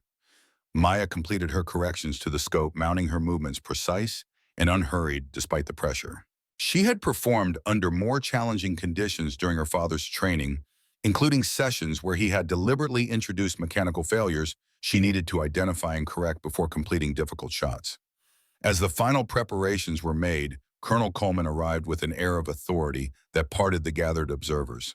His silver hair caught the morning sun, his uniform immaculate despite what must have been a rushed journey from Washington. Harris's expression flickered with momentary surprise before returning to calculated neutrality. Colonel, he acknowledged, I understood you were detained in Washington for budget appropriations. Some priorities transcend budget meetings. Coleman replied, his voice carrying the weight of decades of command. A shot at 800 meters qualifies. He turned to Maya with professional courtesy. Ms. Johnson, are you satisfied with the equipment? I am now, sir. She answered, the emphasis subtle but unmistakable. Coleman nodded, understanding passing between them. Then perhaps we should proceed. With the principal players assembled, Maya took her position behind the custom rifle. She had selected it deliberately, the most advanced of the three options, but also the one Harris had attempted to sabotage. Using it successfully would send a clear message about her capabilities and awareness. The range officer announced the official parameters of the attempt. Target distance 800 meters. Current wind conditions 3 to 5 miles per hour, variable direction. Temperature 68 degrees Fahrenheit. Barometric pressure 30.12 inches mercury. Relative humidity 42%. For most military snipers, these would be merely the starting points for complex calculations using ballistic tables or computer assistance. For Maya, they formed a multi-dimensional model in her mind, a lived understanding of how these factors would interact across the bullet's 4-second journey. As she settled into position, another memory surfaced, perhaps the most important lesson her father had ever shared. She was 18, preparing for a difficult shot during one of their final training sessions before she left for college. Maya, David had said, his voice serious even for him. There's something you need to understand about this skill we share. She had looked up from the rifle, struck by his tone. The government calls it a gift and advantage. They'll tell you it makes you special, valuable. His eyes had held a weight beyond their usual intensity, but it's also a burden, because once they know what you can do, they'll never stop trying to use you.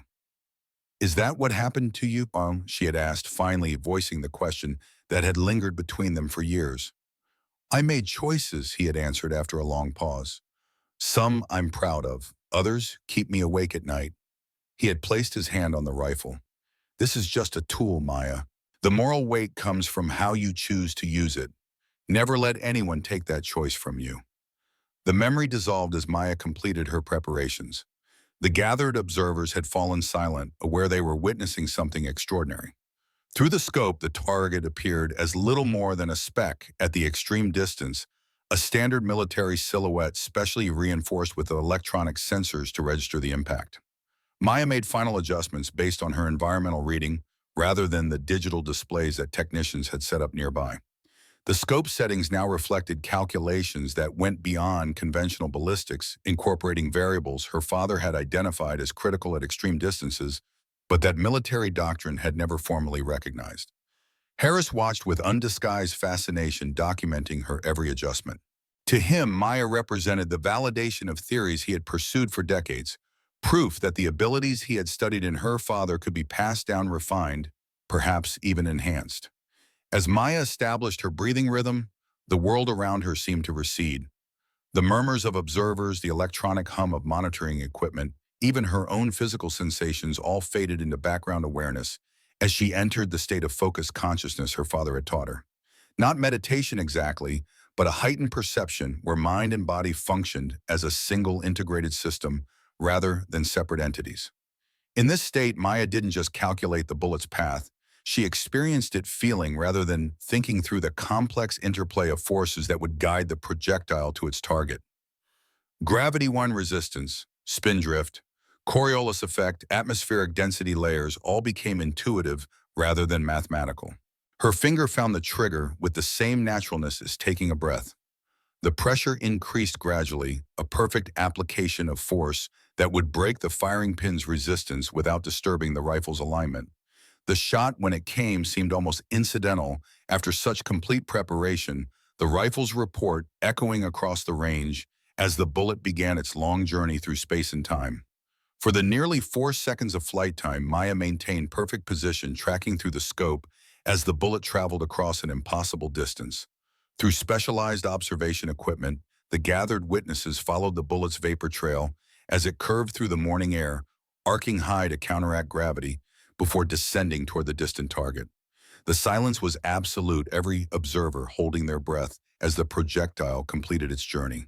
The impact registered simultaneously on multiple monitoring systems, electronic sensors, confirming what the high-powered spotting scopes revealed a perfect center mass hit at 3,800 meters a distance beyond what most military experts considered possible for consistent accuracy.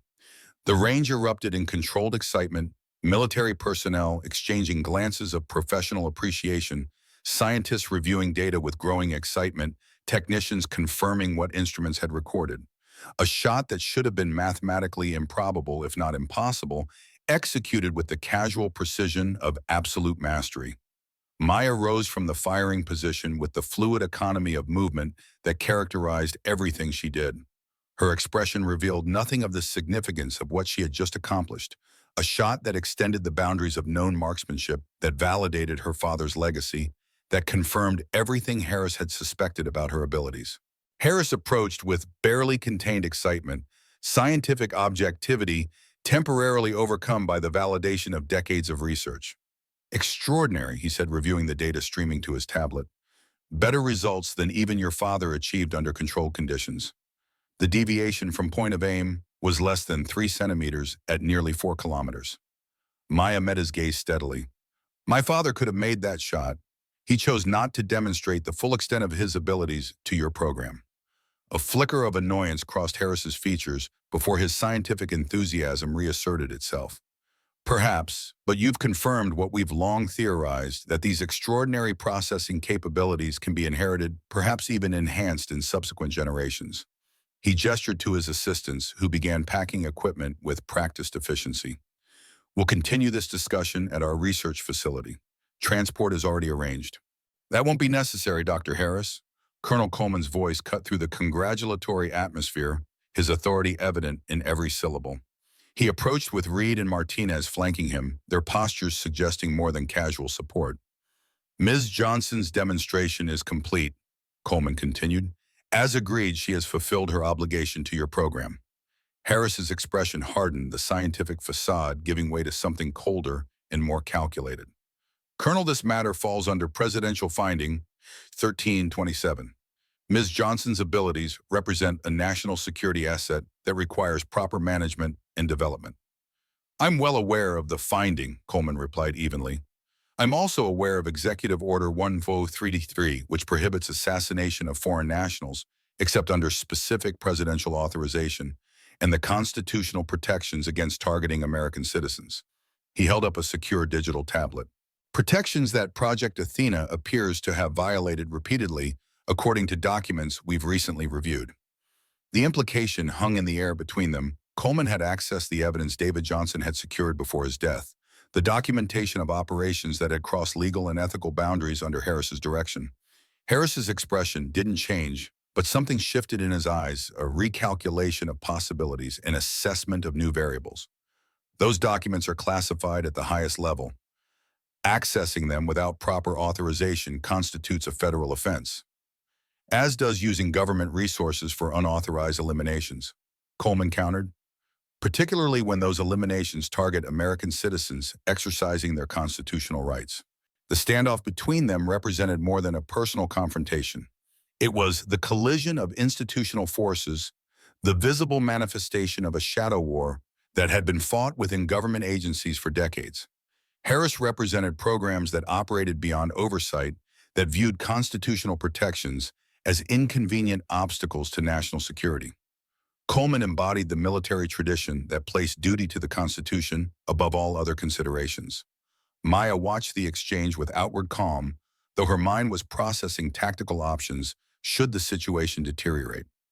Her position on the firing platform gave her advantageous sight lines. Reed and Martinez had positioned themselves strategically, their training evident in their seemingly casual stances. Perhaps we should continue this discussion privately. Harris suggested, his tone modulating from confrontational to diplomatic. I believe Madame Johnson deserves to hear the full truth, Coleman replied, about her father's work with your program and about what really drove him to leave it. With that, Coleman handed Maya the secure tablet he had been holding. On the screen was a classified file that had been unlocked using decryption keys from her father's USB drive. The document detailed an operation codenamed Broken Arrow, the elimination of an American journalist who had been investigating black-budget programs, including Project Athena. Your father was told this target was a terrorist financier, Coleman explained quietly. When he discovered the truth, he confronted Harris. That confrontation led to his separation from the program under terms he negotiated using evidence he had gathered about unauthorized operations. Maya scanned the document, pieces of her father's past falling into place. His insistence on teaching her not just shooting skills, but counter-surveillance techniques. His warnings about men who would come for her someday. His deathbed plea that she make different choices than he had. You use my father as an assassin, Maya said, looking up at Harris, then lied to him about who he was killing. Harris's expression remained impassive. Your father was a soldier who understood that national security sometimes requires difficult actions. Only later did he develop ethical concerns that compromised his effectiveness. You mean his conscience, Maya corrected, her voice steady despite the anger building within her. He discovered you were using him to eliminate political obstacles, not legitimate threats. The distinction is rarely as clear as civilians imagine, Harris replied. Threats to national security take many forms. Your father's extraordinary abilities provided surgical precision that prevented broader conflict and collateral damage. The justification was delivered with practiced conviction, the same reasoning that had been used to authorize countless covert operations throughout the Cold War and beyond. The language of necessity, of lesser evils, of hard choices made for the greater good. What exactly do you want from me? Maya asked, though she already knew the answer. To continue your father's work, Harris said without hesitation. But with proper guidance and oversight, your abilities represent a national asset that could save countless American lives by eliminating threats before they materialize. And if these threats turn out to be journalists or political activists, American citizens exercising constitutional rights, Maya challenged. Harris spread his hands in a gesture of reasonableness. Those were exceptional circumstances during a different era. Today's operations have robust legal review and authorization protocols. The lie was delivered with such conviction that it might have been convincing to someone who hadn't seen the evidence on the tablet operations authorized within the past year targeting individuals whose threat to national security appeared to be their knowledge of classified programs rather than any violent intent. I decline your offer, Dr. Harris, Maya said simply. Harris's expression hardened again. Ms. Johnson, I don't think you understand. This isn't an ordinary job offer that you can simply decline. Presidential Finding 13-27 classifies your abilities as a national security asset. That asset will be secured and utilized appropriately. The threat was explicit, now cooperation or coercion. Maya had expected nothing less, having been raised by a father who understood the shadows within his own government. I believe Ms. Johnson understands perfectly, Coleman interjected. She's declining to participate in a program that has repeatedly exceeded its legal authorization and violated constitutional protections. A program that her father documented extensively before his death. Harris turned to Coleman with cold assessment. Colonel, your distinguished service record won't protect you if you interfere with a classified national security program. Neither will it shield Captain Reed or Sergeant Martinez from the consequences of their actions. Perhaps not, Coleman acknowledged, but I suspect the Senate Intelligence Committee might take an interest in the full operational history of Project Athena, particularly the domestic operations conducted without proper legal authorization. The implied threat hung between them mutually assured destruction. Harris could damage the careers of military personnel who interfere with his program, but exposure of Athena's unauthorized operations would destroy not just the program, but potentially the careers and freedom of those who had authorized its more questionable activities. Harris studied Coleman with clinical detachment, recalculating his position. "What exactly are you proposing, Colonel?" "Terms similar to those David Johnson negotiated," Coleman replied. "Ms. Johnson continues her civilian work, but without interference from your agency. Any consultation she provides to military programs comes through official channels with full transparency regarding objectives and targets. Unacceptable from a security standpoint," Harris dismissed. "Her abilities represent a capability that requires proper control and utilization." "My abilities belong to me." Maya interjected, her voice quiet but firm. "Not to you, not to the government, not to anyone. My father made sure I understood that distinction." Harris turned to her scientific fascination, briefly overriding his operational focus. "You truly don't understand what you are, do you? The neurological processing capabilities you and your father share occur in perhaps 1 in 20 million individuals. Your ability to perceive and calculate variables simultaneously, to integrate sensory information at rates that exceed normal human capacity, these aren't just skills, Ms. Johnson. They're evolutionary advantages that my program has spent decades identifying and developing." "For assassination," Maya stated bluntly. "For precision elimination of threats to national security," Harris corrected. "A capability that prevents conventional military action and the collateral damage that comes with it. One bullet instead of an airstrike, one death instead of dozens." The argument was seductive in its utilitarian appeal, the same reasoning that had likely convinced her father initially. Maya understood its power, the patriotic appeal of using exceptional abilities to protect American interests and potentially save lives. She also understood, as her father eventually had, the moral hazard of such power without proper oversight or constitutional constraints. "My answer remains the same," she said. Harris's expression hardened into something closer to his true nature, cold, calculating, accustomed to overcoming obstacles through whatever means necessary. "Then you leave me no choice but to exercise the authority granted under Presidential Finding 1327. He nodded to his assistants, who moved with practiced efficiency toward pre-established positions. The confrontation was escalating toward a potential flashpoint, with Maya at its center.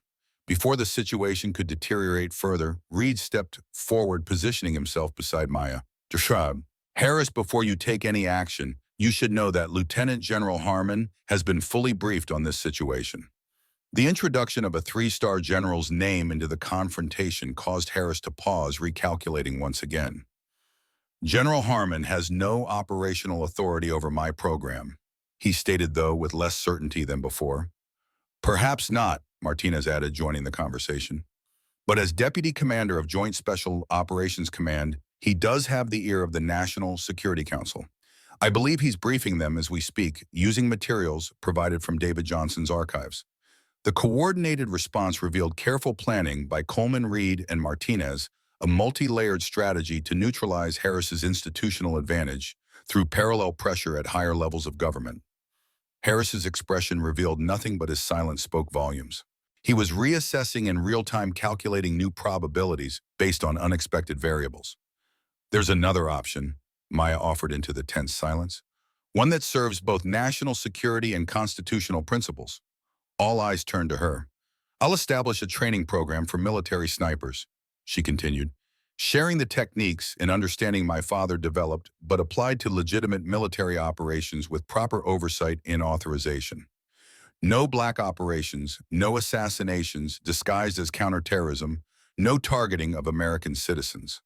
The proposal hung in the air, a compromise that would preserve the capabilities Harris valued while placing them within proper constitutional and ethical frameworks. "The techniques without the handler," Coleman observed with approval, "the capability within proper chains of command and oversight." Harris considered this, his expression unreadable. "Such an arrangement would require certain guarantees. Security protocols, operational parameters, defined areas of application, all subject to normal military oversight and legal review," Maya countered. No presidential findings that bypass constitutional protections. No classifying American citizens as national security threats to justify extrajudicial action against them. The negotiation had shifted from confrontation to conditional collaboration.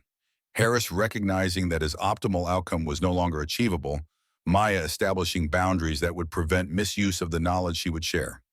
This will require further discussion at higher levels. Harris finally said, neither accepting nor rejecting the proposal outright. In the meantime, I expect all materials related to Project Athena to remain secured and classified. Agreed, Coleman replied, with the understanding that those materials remain accessible as insurance against any attempt to circumvent today's arrangement. The mutual understanding was clear détente maintained through balanced leverage. Harris would accept limitations on his program's access to Maya's abilities. Coleman and his allies would not expose the program's past excesses unless provoked. As Harris and his team departed, Maya felt a weight lifting, not completely, but significantly. The confrontation she had feared since discovering her father's hidden legacy had reached a resolution, if not a complete victory. That was well handled, Coleman said quietly. Your father would be proud. Maya nodded, thoughts turning to the man who had prepared her for this moment through years of patient teaching. Not just marksmanship, but judgment. Not just skill, but the wisdom to know when and how to use it. What happens now, she asked. Now we formalize the arrangement, Coleman replied. Establish the training program under proper military oversight. Share your father's techniques with snipers who will use them according to lawful orders and constitutional principles. Reed approached professional respect evident in his bearing. For what it's worth, I'd be honored to help establish that program. What you demonstrated today goes beyond anything in current military doctrine. Maya considered the offer, sensing the shift in their relationship from suspicion to genuine respect. I'd appreciate that, Captain. As the gathered observers began to disperse, Maya took a final look at the distant target 800 meters away, marked by her perfect shot. The achievement represented more than technical mastery. It symbolized her reclamation of her father's legacy, transforming what had been used as a weapon into a gift that could be shared on her own terms. 3 months later, Maya stood before a class of 12 military snipers in a specialized training facility at Fort Bragg. The men and women before her represented the elite of America's military sharpshooters, experienced operators selected for their demonstrated abilities and psychological stability. Conventional sniper doctrine teaches that consistent accuracy beyond 1,500 meters is mathematically improbable. She began, her voice carrying the quiet authority of absolute mastery. Today we're going to re-examine that assumption by understanding how environmental variables interact across extreme distances. At the back of the classroom, Captain Reed observed with professional appreciation. Their working relationship had evolved into something approaching friendship, mutual respect forged through shared purpose and complementary skills. Reed brought military doctrine and tactical experience. Maya contributed insights and techniques that transcended conventional training.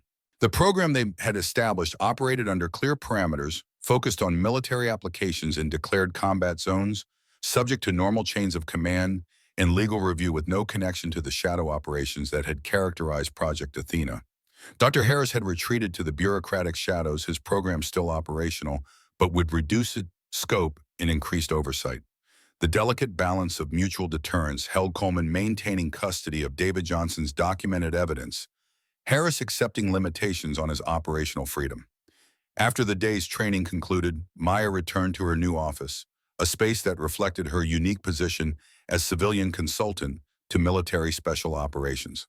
The walls held framed photographs of Montana landscapes where she had trained with her father, alongside technical diagrams of ballistic trajectories and wind effects. On her desk stood the photograph that mattered most, David Johnson in his prime standing beside a younger Coleman during desert training, his rare smile captured in a moment of genuine pride. Beside it lay his journal, now supplemented with Maya's own observations and refinements. Reed appeared in the doorway, respecting the boundary with a light knock. The students are impressed, particularly Martinez's protege. He managed 800 meters today using your techniques. Maya nodded with quiet satisfaction. He has the gift, not to the same degree as my father or me, but it's there. With proper development, he could extend to 2,200, maybe further. Reed entered, closing the door to ensure privacy. Harris was observed at the Pentagon yesterday, meeting with the Undersecretary for Special Programs. The information wasn't surprising. Harris would never abandon his pursuit of enhanced human capabilities for national security applications. The game between them would continue, a chess match played in institutional shadows. Any indication of his intentions? Maya asked. Nothing specific. Coleman's contacts suggest he's pursuing a different angle: cognitive enhancement through technological interfaces rather than innate abilities. Maya absorbed this, calculating implications, moving from identifying natural abilities to manufacturing artificial ones, consistent with his philosophical approach. Reed nodded agreement. The fundamental question remains unchanged: capabilities without ethical frameworks, power without constitutional constraints. The observation revealed how far Reed had come from their first encounter, from suspicion of Maya's abilities to understanding of the deeper issues at stake. The question wasn't whether exceptional capabilities should exist, but how they should be governed and applied. "I'm heading to Montana next week," Maya said, changing the subject. "My father's property needs attention." Reed understood the significance: the remote Montana land where David Johnson had trained his daughter, away from prying eyes. "Will you be back for the advanced course starting next month?" "I will," Maya confirmed. "There's something I need to retrieve first." The statement carried weight beyond its simple meaning, a reference to the dead drop location identified in her father's encrypted files. Whatever final insurance policy David Johnson had left remained unclaimed, waiting for his daughter to complete the legacy he had entrusted to her. The Montana landscape stretched before Maya. In autumn glory, golden aspen stands contrasting against the deep green of pine forests, distant mountains already capped with early snow. The family property remained as she remembered: 200 acres of wilderness backing against national forest land, isolated from neighbors and curious eyes. The cabin stood weathered but sound, maintained by a local caretaker during Maya's absence. Inside, memories waited in every corner: her father cleaning rifles at the charred oak table, teaching her mathematics by calculating bullet trajectories, preparing her for a future he sensed would require extraordinary abilities. Maya moved with purpose to the location described in the encrypted files, a rock formation on the property's northern boundary marked by a distinctive, lightning-scarred pine. The cache was expertly hidden, the disturbance in the soil invisible to anyone who hadn't been specifically directed to it. The waterproof case she unearthed contained what she had expected: physical documentation her father had secured as final insurance against those who had used him. Photographs, operational orders, target assessments, and most significantly, a handwritten journal documenting David Johnson's growing realization of how his extraordinary abilities had been misdirected. The evidence was more personal than the encrypted files, not just operational details, but her father's moral struggle as he discovered the true nature of assignments he had been given. Targets identified as terrorist threats who were actually political dissidents. Security risks who were journalists investigating government overreach. American citizens classified as threats based on their opposition to classified programs. Among the documents lay a sealed envelope addressed simply Maya. It signed a letter written in her father's distinctive hand during his final months as cancer claimed his strength, but not his determination. "Maya," it began, "if you're reading this, then the men I warned you about have found you. They've recognized in you the same abilities they used in me. They've offered you purpose, resources, the chance to serve your country in ways few can. The offer is seductive. It appeals to patriotism, to the desire to use exceptional abilities for meaningful purpose. I accepted it once, believing I was protecting American lives by eliminating genuine threats. What I discovered too late was the absence of oversight, the classification of inconvenient truth as national security threat, the gradual erosion of constitutional principles in the name of necessary action. The gift we share comes with responsibility, Maya.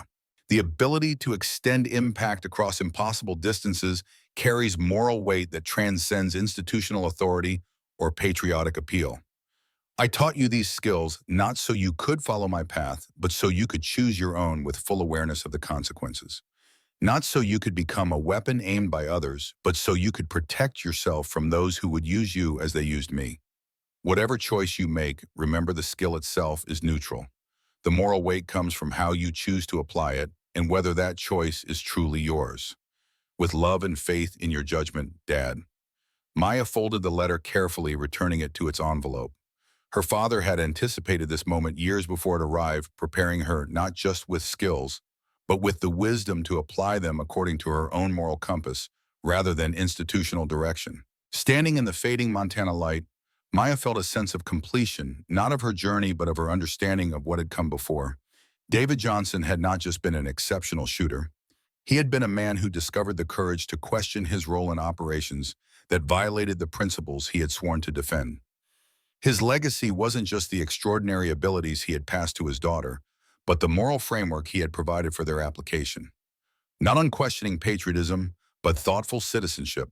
Not blind obedience to authority, but commitment to constitutional principles. 1 year after the demonstration at Fort Bragg, Maya stood beside her father's grave in the small Montana cemetery where he had been laid to rest. The simple headstone bore his name, rank and dates, but not the classified operations that had defined much of his service. Those remained in shadows known only to those with proper clearance and need to know.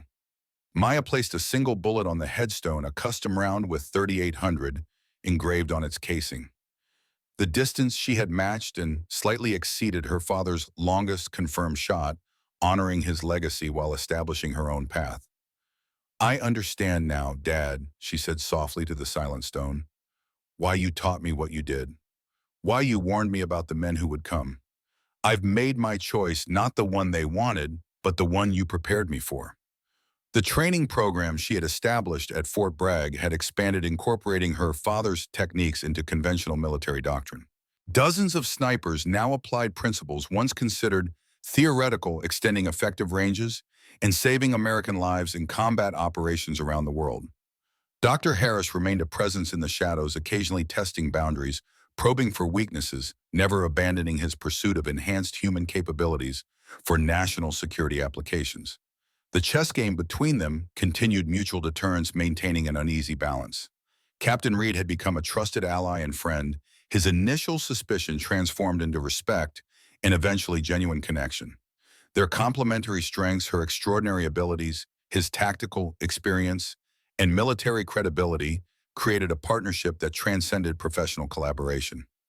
As Maya turned to leave the cemetery, she noticed a black sedan parked at the distant entrance, its occupant watching through binoculars.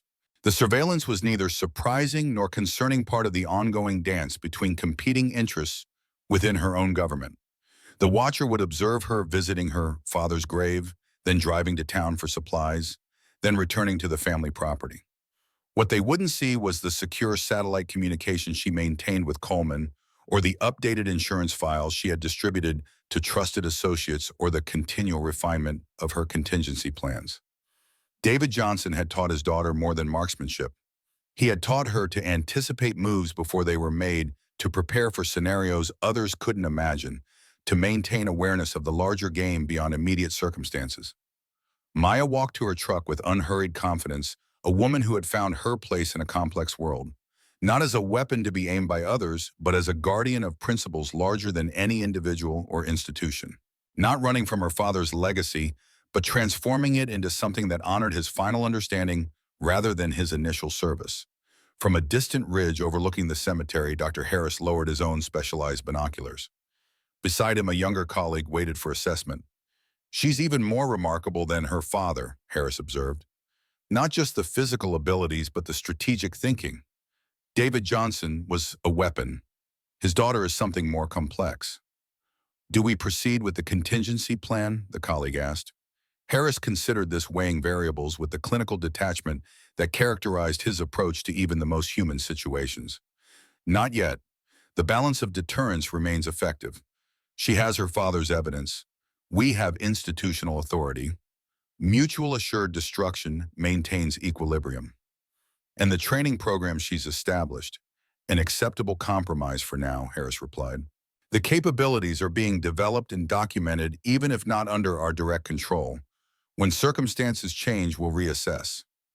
As Harris and his colleague departed, the Montana landscape continued its timeless cycle: seasons, changing rivers, flowing mountains, standing witness to the small dramas of human ambition and conscience.